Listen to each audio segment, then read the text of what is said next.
Question de Madame Françoise Descamps-Crosnier à Madame la ministre des Affaires sociales, de la Santé et des Droits de la Femme. Madame la députée. Oui, merci Monsieur le Président. Madame la Ministre, je souhaite attirer votre attention sur la grande difficulté opérationnelle à traiter et résoudre pour les acteurs publics qui y sont confrontés, la présence et le développement du phénomène prostitutionnel sur certains territoires. La commune de Magnanville, dans les Yvelines, est directement confrontée à cette situation depuis 2013.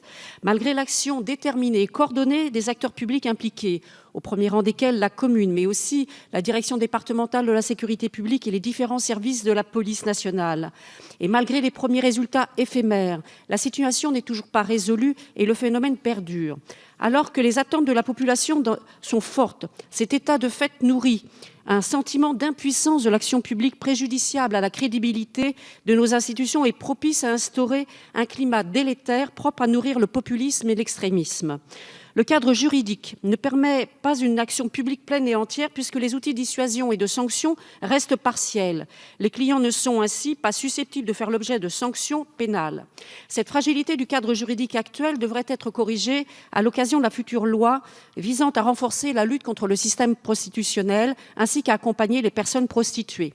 Je salue d'ailleurs l'inscription de ce texte à l'agenda de la commission spéciale avant un prochain passage en nouvelle lecture dans l'hémicycle qui n'est, lui, pas encore programmé. Elle doit permettre de lutter efficacement contre les réseaux mafieux de proxénétisme et de traite des êtres humains et de protéger et d'accompagner la sortie de la prostitution pour les victimes de cet esclavage moderne tout en responsabilisant le client.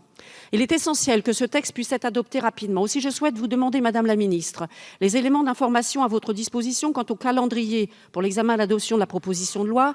Je souhaite également avoir connaissance des mesures prévues pour l'accompagnement de la mise en place opérationnelle sur le terrain des dispositions de la future loi et des nouveaux outils qu'elle permettra de mettre en œuvre. Je pense naturellement à la situation de la commune de Magnanville, notamment, dont les habitants sont confrontés à cette situation depuis 3 ans et qui sont légitimement inquiets face aux enjeux notamment sanitaires auxquels ils sont confrontés. Aussi, l'adoption de cette loi y est-elle particulièrement attendue, de même que son application rapide et déterminée. Aussi, je vous remercie, Madame la Ministre, pour ces éléments d'information que vous pourrez me communiquer à ce sujet. Merci. Merci, Madame la Ministre.